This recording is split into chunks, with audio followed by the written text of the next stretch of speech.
ನಮಸ್ಕಾರ, ಶುಭೋದಯ ಪ್ರೀತಿಯ ವೀಕ್ಷಕರೆಲ್ಲರಿಗೂ ಸಂಕಲ್ಪ ಸದ್ದಿ ಕಾರ್ಯಕ್ರಮಕ್ಕೆ ಆತ್ಮೀಯ ಪ್ರೀತಿಯ ಸ್ವಾಗತ ಹೇಳ್ತಾ ಇರೋದು ನಾನು ಅನುಷಾ.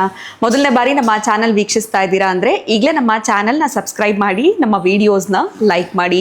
ಇನ್ನು ಪ್ರತಿಯೊಂದು ವಿಡಿಯೋಸಲ್ಲಿ ಕೂಡ ಸಾಕಷ್ಟು ಉಪಯುಕ್ತವಾಗಿರುವಂಥ ವಿಚಾರಗಳು, ವೇದ, ಶಾಸ್ತ್ರ, ಪುರಾಣ, ಜ್ಯೋತಿಷ್ಯ, ವಾಸ್ತು, ಯಾವುದೇ ರೀತಿಯಾಗಿರುವಂತಹ ಸಮಸ್ಯೆಗಳಿದ್ದಲ್ಲಿ ಸರಳವಾಗಿರುವಂಥ ರೆಮಿಡೀಸ್ನ ತಿಳಿಸ್ಕೊಡುವಂಥ ಸ್ಪಿರಿಚುವಲ್ ಗುರು ಡಾಕ್ಟರ್ ವಿಷ್ಣುದತ್ತ ಗುರುಜಿಯವರಿದ್ದಾರೆ.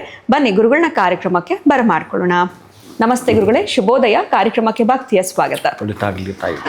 ಗುರುಗಳೇ, ಕೆಲವೇ ದಿನಗಳಲ್ಲಿ ಈ ಒಂದು ರಾಖಿ ಹಬ್ಬ, ಈ ಅಣ್ಣ ತಮ್ಮಂದಿರಿದ್ದಾರೆ ಮನೆಯಲ್ಲಿ, ಅಕ್ಕ ತಂಗಿದಿದ್ದಾರೆ ಅಂತಂದರೆ ಅವ್ರಿಗೊಂದು ರೀತಿ ಸಂಭ್ರಮ ಅಂತಲೇ ಹೇಳ್ಬೋದು. ಅದರ ಜೊತೆಯಲ್ಲಿ ಉಪಕರ್ಮ, ಸೊ ಸಾಲಾಗಿ ಬಂದ್ಬಿಟ್ಟಿದೆ ಹಬ್ಬಗಳು ಅಂತಲೇ ಹೇಳ್ಬೋದು.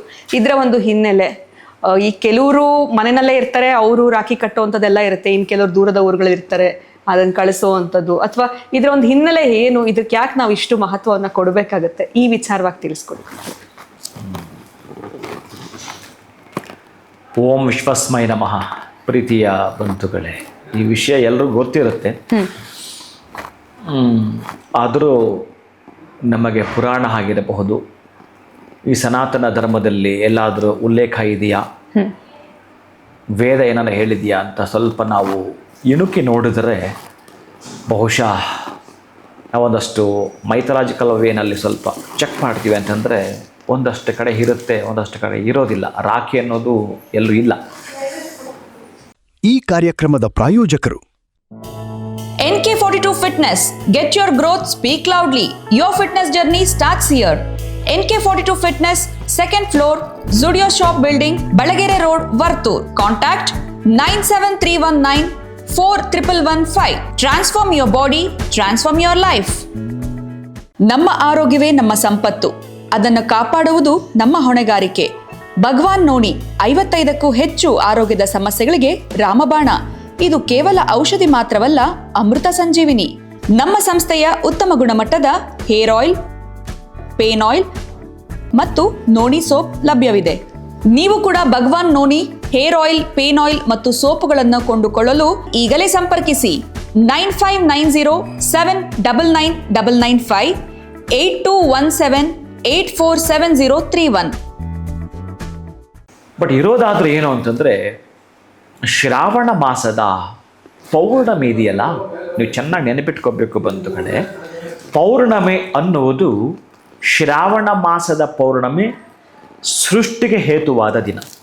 ಬಹುಶಃ ನೀವೇ ಏನು ಅಂದುಕೊಳ್ತಿರೋದನ್ನು ಸೃಷ್ಟಿ ಮಾಡಿಬಿಡಬಹುದು. ಬಹುಶಃ ಬ್ರಹ್ಮದೇವ ನಿಮಗೊಂದು ಅವಕಾಶವನ್ನು ಕೊಡ್ತಾನೆ ಅಂತ ಆದರೂ ಕೂಡ ಅರ್ಥ, ಒಂದು ಅವಕಾಶವನ್ನು ಕೊಡ್ತಾನೆ ಅಂತ.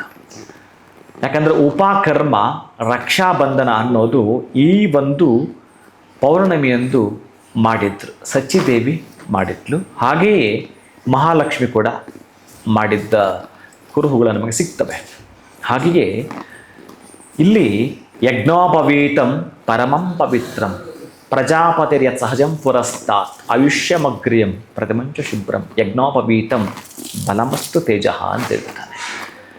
ಏನು ಅಂದರೆ, ಈ ಯಜ್ಞೋಪವೀತ ಅನ್ನೋದು ಏನಿದೆಯೋ ಇದು ಪರಮ ಪವಿತ್ರವಾಗಿರುವಂಥದ್ದು, ಅತ್ಯಂತ ಪರಮ ಪವಿತ್ರ. ಈ ಭೂಮಿಯಲ್ಲಿ ಯಾವುದಾದ್ರೂ ಕೆಲವೊಂದು ವಸ್ತುಗಳಿದಾವೆ ಅಂತಂದರೆ ಅದಕ್ಕೆ ಮಂಗಳಕ್ಕೆ ಹೋಲಿಸ್ತಾರೆ ಅಂತಂದರೆ ಅಷ್ಟೊಂದು ಶಕ್ತಿ, ಅಷ್ಟೊಂದು ಪವರ್ ಅದರಲ್ಲಿ ಅಡಕವಾಗಿದೆ ಅಂತ. ಸಣ್ಣದೊಂದು ತಂತಿಯಲ್ಲೂ ವಿದ್ಯುತ್ ಹರಿಯುತ್ತೆ ಅಂತಂದರೆ ಅದು ಎಷ್ಟು ಮಂಗಳಪ್ರದ ಅಂತ ನಾವು ಅರ್ಥ ಮಾಡ್ಕೋಬೇಕಾಗತ್ತೆ. ಈ ಸೃಷ್ಟಿಲಿ ಏನನ್ನು ಕೊಟ್ಟಿದ್ದಾನೆವ ಅಂತ. ಅದಕ್ಕಾಗಿ ನೀವು ಸ್ವಲ್ಪ ಗಮನಿಸಬೇಕು, ತಾಳ್ಮೆ ಕೂಡ ಬೇಕಿಲ್ಲ. ಹಾಗೆಯೇ ಅಂತಹ ಪ್ರಜಾಪತಿಯ ಸಹಜಂ ಪುರಸ್ತಾತ್, ಆ ಪ್ರಜಾಪತಿಯ ಯತ್ ಸಹಜಂ ಪುರಸ್ತಾತ್ ಅಂತ ಏನು ಹೇಳ್ತಾ ಇದೆಯೋ, ಇಲ್ಲಿ ಈ ಯಜ್ಞೋಪವೀತವನ್ನು ಯಾರಾದರೂ ಮಾಡಿದ್ದ ಅಥವಾ ಯಾರಿಗಾದರೂ ಕೊಟ್ಟಿದ್ದ, ಇದು ಬಂದದ್ದು ಹಾಗೆ. ಈ ಹೇಗೆ ಬಂತಿದು, ಈ ಬಂದದ್ರ ಉಲ್ಲೇಖ ಎಲ್ಲೂ ಕಾಣಿಸಲ್ಲ, ನಮಗೆ ಎಲ್ಲೂ ಸಿಗಲ್ಲ.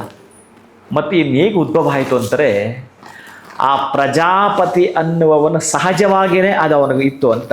ಅವನು ಬೈ ಬರ್ತ್ ಹುಟ್ಟೋವಾಗಲೇ ಆ ಪ್ರಜಾಪತಿಗೆ ಯಜ್ಞೋಪವೀತ ಇತ್ತು ಅಂತ. ಅಂದರೆ ಇಲ್ಲಿ ಪ್ರಜಾಪತಿ ಅಂತಂದರೆ ನಿಮಗೆ ಒಂದು ಅರ್ಥದಲ್ಲಿ ತಿಳಿಸೋದಾದರೆ ಚತುರ್ಮುಖ ಬ್ರಹ್ಮದೇವನೇ.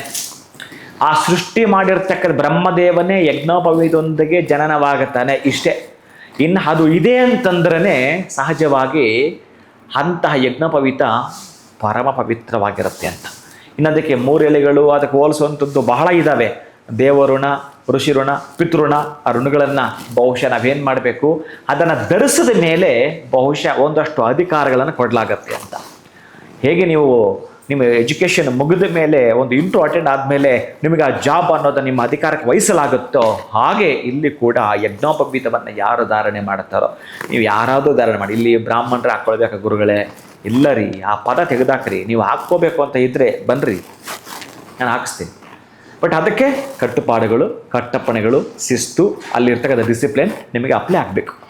ಅದನ್ನು ಹಾಕ್ಕೊಳ್ತೀನಿ ಅಂತಂದರೆ ಆ ನಿಯಮಗಳಿದ್ದಾವೆ. ಆ ನಿಯಮಗಳು ಮಾಡ್ಕೊಳ್ಳೋನು ಯಾರಾದರೂ ಆಗಿರಲಿ, ಆ ನಿಯಮ ಪಾಲಿಸ್ತೀನಿ ಅಂತಂದರೆ ಧರಿಸ್ಬಹುದು. ಅದನ್ನು ಹಾಕ್ಕೊಳ್ಳೋ ಉದ್ದೇಶ ಏನು ಅಂತಂದರೆ, ಈ ಇಲೆಯಲ್ಲಿ ಅಂದರೆ ಬೆಳೆಯನ್ನು ಬೆಳೆಯಬೇಕು ಅಂತಂದರೆ ನಮಗೇನು ಬೇಕು? ಮಳೆ ಬೇಕು. ಮಳೆ ಬೇಕು ಅಂತಂದ್ರೆ ಏನು ಬೇಕು? ಯಜ್ಞಗಳು ಮಾಡಬೇಕು. ಯಜ್ಞಗಳು ಮಾಡಬೇಕಂದ್ರೆ ಏನು ಬೇಕು? ಅಧಿಕಾರ ಬೇಕು. ಅಧಿಕಾರ ಬೇಕು ಅಂದರೆ ಹೇಗಿರಬೇಕು? ಯಜ್ಞೋಪವೀತ ಧಾರಣೆ ಮಾಡಿದ್ರೆ ಮಾತ್ರ ಯಜ್ಞಕ್ಕೆ ನಿನಗೆ ಅಧಿಕಾರನಾಗ್ತೀಯ, ನಿನಗೊಂದು ಅಧಿಕಾರ ಕೊಡಲಾಗತ್ತೆ. ಯಾವಾಗಲಾದ್ರೂ ನೋಡಿ, ಮಳೆಗಳೇ ಬಂದಿಲ್ಲ ಅಂತಂದರೆ ಬಹುಶಃ ಈ ಹಿಂದೆ ಹೋಮಗಳನ್ನು ಯಥೇಚ್ಛವಾಗಿ ಮಾಡ್ತೀವಿ ಅಂತಂದರೆ ಮಳೆ ಬಂದೇ ಬರುತ್ತೆ. ಇದು ವಿಜ್ಞಾನ, 100ಕ್ಕೆ 100 ಅತ್ಯಂತ ಅದ್ಭುತವಾಗಿರ್ತಕ್ಕಂಥ ವಿಜ್ಞಾನ. ಅದು ಹೇಗೆ ಅಂತಂದರೆ ಅದೊಂದಷ್ಟು. ಆದರೆ ಅದನ್ನು ಪಕ್ಕಕ್ಕಿಡ್ತಾ ನಿಮಗೆ ನಾನು ತಿಳಿಸ್ತಕ್ಕಂಥದ್ದು ಯಜ್ಞೋಪವೀತ ಜನಿವಾರಗಳ ಹಬ್ಬ ಇದು. ಈ ಜನಿವಾರಗಳ ಹಬ್ಬವನ್ನು ಹೇಗೆ ಬೇಕಾದರೂ ಇನ್ನವರು ಗೊತ್ತಿರುತ್ತೆ. ಇವತ್ತು ನೀವು ಬೇರೆ ದಿನಗಳಲ್ಲಿ 100 ಗಾಯತ್ರಿ ಮಾಡಿದ್ರೆ, ಇವತ್ತು ನೀವೊಂದು ಮೊದಲೇ ಹಳೇದಿರುತ್ತಲ್ಲ ನಿಮ್ಮ ಜೊತೆಗಿರುತ್ತೆ, ಇನ್ನು ನೂತನವಾಗಿರೋದು ಹಾಕ್ಕೊಳ್ತೀನಿ, ಆವಾಗ ಒಂದು 100 ಗಾಯತ್ರಿ ಮಾಡಬೇಕಾಗತ್ತೆ. ನಂತರ ನೀವು ಹಳೇದನ್ನು ತೆಗೆದ ಮೇಲೆ ಒಂದು 100 ಗಾಯತ್ರಿ ಮಾಡಬೇಕಾಗತ್ತೆ. ನಂತರ ಸೂರ್ಯ ಅರ್ಘ್ಯ ಕೊಡುವಾಗ ಒಂದು 100 ಗಾಯತ್ರಿ ಮಾಡಬೇಕಾಗತ್ತೆ. ಈ ರೀತಿ ಮೊದಲು ನೀವು ಎಷ್ಟು ಮಾಡ್ತಿದ್ರೆ ಅದರ 3 ಪಟ್ಟು ಗಾಯತ್ರಿ ಮಂತ್ರವನ್ನು ಇವತ್ತು ಹೇಳಲೇಬೇಕು. ನೀವು ಅಂದುಕೊಂಡಿದ್ದ ಆಸೆಗಳು, ಬಹುಶಃ ನಿಮ್ಮ ಹತ್ರ ಹಣ ಇದ್ದರೆ ಅಲ್ಲಿ ಖಾಲಿ ಜಾಗದ ಒಂದು ಮನೆ ಸೃಷ್ಟಿ ಮಾಡ್ತಿರಲ್ಲ, ಅಂತಹ ಸೃಷ್ಟಿ ಶಕ್ತಿಯನ್ನು ಇವತ್ತು ನಿಮಗೆ ಮಹಾಲಕ್ಷ್ಮಿ ಕರುಣಿಸಿಕೊಡಬೇಕಾದರೆ ಅತ್ಯಂತ ಅದ್ಭುತವಾಗಿರ್ತಕ್ಕಂತಹ ಯಜ್ಞೋಪವೀತದ ಹಬ್ಬ. ಇನ್ನು ರಾಖಿ ಅನ್ನೋದು, ರಕ್ಷಾಬಂಧನ ಅನ್ನೋದು ಬಹುಶಃ ನಿಮಗೆಲ್ಲರೂ ಕೂಡ ಅದು ಯಾರ್ಯಾರು ಮಾಡ್ತಾರೆ, ನೀವು ಮಾಡ್ತಾ ಇರಬೇಕಷ್ಟೇ.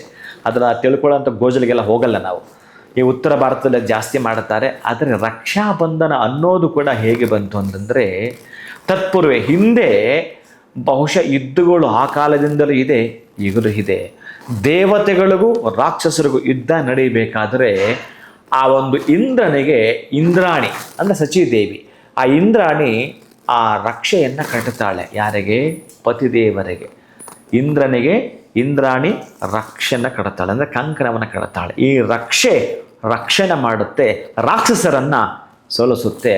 ಆ ರಾಕ್ಷಸರನ್ನು ಸಂಹಾರ ಮಾಡತಕ್ಕಂತಹ ರಕ್ಷಾ ಕವಚವಿದು ಅಂತ ಒಂದು ಹೆಣ್ಣು ಮಗಳು ಮನಸ್ಸಲ್ಲಿ ಅಂದುಕೊಂಡ್ಲು ಅಂತಂದರೆ ಬಹುಶಃ ಅವರ ಸುತ್ತ ಒಂದು ಅವರ ಏನಾಗುತ್ತೋ ಒಂದು ಕ್ರಿಯೇಟ್ ಆಗಿಬಿಡುತ್ತೆ. ಅಂತಹ ದಿಶಕ್ತಿ ಸಂಪನ್ನವಾಗಿರುತ್ತೆ. ಮಡದಿ ಗಂಡನಿಗೆ ಕಟ್ಟುವಂಥದ್ದು, ಅದೇ ಗಂಡ ಮಡದಿಗೂ ಕಟ್ಟಬಹುದು, ಅಭ್ಯಂತರವಿಲ್ಲ.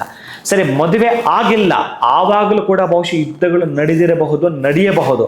ಆಗ ನನ್ನ ಅಣ್ಣ ವಿಜಯಶಾಲಿಯಾಗಿ ಬರಬೇಕು, ನನ್ನ ತಮ್ಮ ಈ ಯುದ್ಧದಲ್ಲಿ ವಿಜಯಶಾಲಿಯಾಗಿ ಬರಬೇಕು ಅಂತ ಹೇಳಿ ಅಕ್ಕ ಅಥವಾ ತಂಗಿ, ಸಹೋದರರು, ಆ ಸಹೋದರ ಕಟ್ಟುತ್ತಾ ಇತ್ತು. ಇದು ರಕ್ಷಾಬಂಧನ. ಆ ಪ್ರೀತಿ ಬಾಂಧವ್ಯ ಇದೆಯಲ್ಲ, ಆ ಪ್ರೀತಿ ಬಾಂಧವ್ಯ ಬಹುಶಃ ಇವತ್ತಿನ ಕಾಲಕ್ಕೆ ಒಂದಷ್ಟು ಯಾವುದೋ ಕಾರಣಾಂತರದ ಮಾತುಗಳು ಬಿಟ್ಟೋಗಿರ್ತವೆ. ಯಾವುದೋ ಆಸ್ತಿ ಪಾಸ್ತಿ ವಿಚಾರದಲ್ಲಿ ಯಾವುದೋ ಒಂದು ಗಲಾಟೆ ಗದ್ದಲದಲ್ಲಿ ಕೊಳ್ಳೋದ್ರಲ್ಲೋ ಅಣ್ಣನಿಗೋ ಅಕ್ಕನಿಗೋ ಅಥವಾ ತಂಗಿಗೋ ಅಕ್ಕನಿಗೋ ಬಹುಶಃ ತಮ್ಮನಿಗೋ ಎಲ್ಲೋ ಒಂದು ಕಡೆ ಮಾತುಗಳು ಬಿಟ್ಟೋಗಿರ್ತವೆ. ಇದನ್ನು ಮತ್ತೂ ಜೋಡಿಸ್ಬೇಕು ಅಂತಂದರೆ ಈ ರೀತಿ ಯಾವುದಾದ್ರೂ ಒಂದು ಹಬ್ಬ ಬಂದಾಗ ನೆನಪು ಮಾಡ್ಕೊಂಡು, ಅರೆ ಸರಿ ಬಿಡು, ಮೊನ್ನೆ ಯಾವುದೋ ಒಂದು ಗಲಾಟೆ ಆಯಿತು ಯಾವುದೋ ಒಂದು ವಿಚಾರಕ್ಕೆ, ಅದನ್ನು ಪಕ್ಕಕ್ಕಿಟ್ಟು ಈಗ ನನ್ನ ಅಣ್ಣನಿಗೆ ನಾನು ರಾಖಿ ಕಟ್ಟಬೇಕು ಅಂತ ತಂಗಿ ಖುಷಿಯಿಂದ ಕಟ್ಟುವಂಥದ್ದು, ಅಥವಾ ಅಕ್ಕ ತಮ್ಮನಿಗೆ ಕಟ್ಟುವಂಥದ್ದು. ಅದನ್ನೆಲ್ಲ ಮರೆತು ಬಾಂಧವ್ಯ ಬೆಸುಗೆಯನ್ನು, ಪ್ರೀತಿಯನ್ನು ಹಂಚೋದು, ದ್ವೇಷವನ್ನು ಹಂಚೋದಲ್ಲ. ಈ ಹಬ್ಬದಲ್ಲಿ ಪ್ರೀತಿ ಪ್ರೇಮದಲ್ಲಿ ಎಂಡ್ ಆಗಬೇಕು. ಇವೆಲ್ಲವೂ ಕೂಡ ದ್ವೇಷದಲ್ಲಿ ಎಂಡ್ ಆಗಬಾರ್ದು. ಇನ್ನು ವಾಮನ ಬಲಿಚಕ್ರವರ್ತಿಯನ್ನು ಪಾತಾಳಕ್ಕೆ ಕಳಿಸಿಕೊಟ್ಟ ಕಥೆಯನ್ನು ನೀವು ಕೇಳಿದ್ದೀರಿ.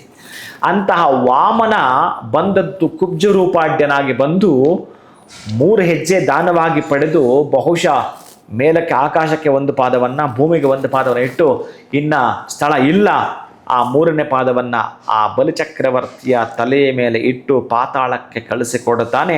ಆವಾಗ ಒಂದು ಕಂಡೀಷನ್ ಕೂಡ ಹಾಕ್ತಾನೆ. ಯಾರು?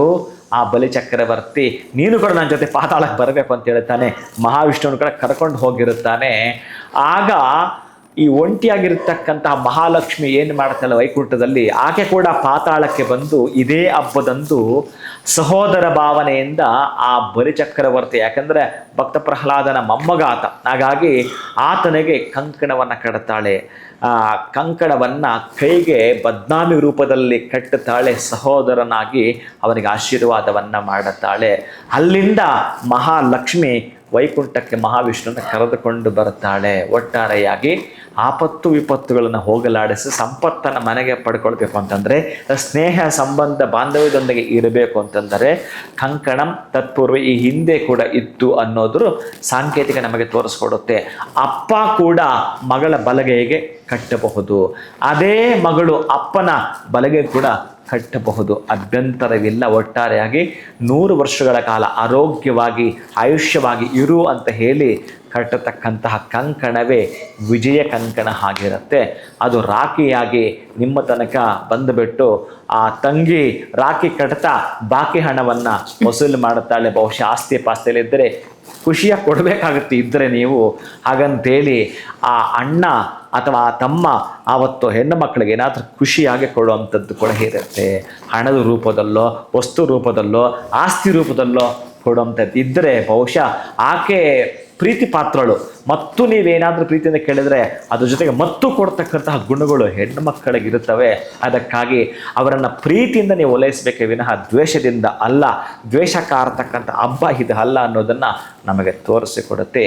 ಪ್ರೀತಿ ಪ್ರೇಮದ ಬೆಸುಗೆಯ ಬಾಂಧವ್ಯವನ್ನು ಉಣಬಡಿಸ್ತಕ್ಕಂಥ ಹಬ್ಬ ಈ ಒಂದು ರಾಖಿ, ರಕ್ಷಾಬಂಧನ, ಯಜುರೂಪಕರ್ಮ ಅಂತ ಹೇಳಿ ಈ 3 ದಿನಗಳ ಕಾಲ ಮಾಡುತ್ತಾರೆ.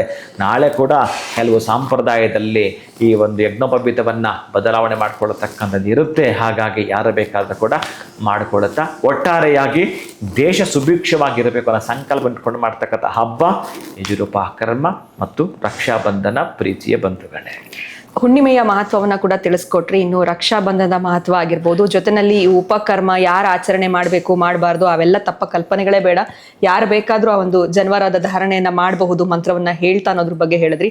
ಇನ್ನು ಬಾಂಧವ್ಯಗಳನ್ನ ಬೆಸೆಯುವಂಥ ಹಬ್ಬ ಈ ಒಂದು ರಕ್ಷಾಬಂಧನ ಅನ್ನೋದ್ರ ಬಗ್ಗೆ ಕೂಡ ತಿಳಿಸ್ಕೊಟ್ಟಿದ್ದೀರಾ.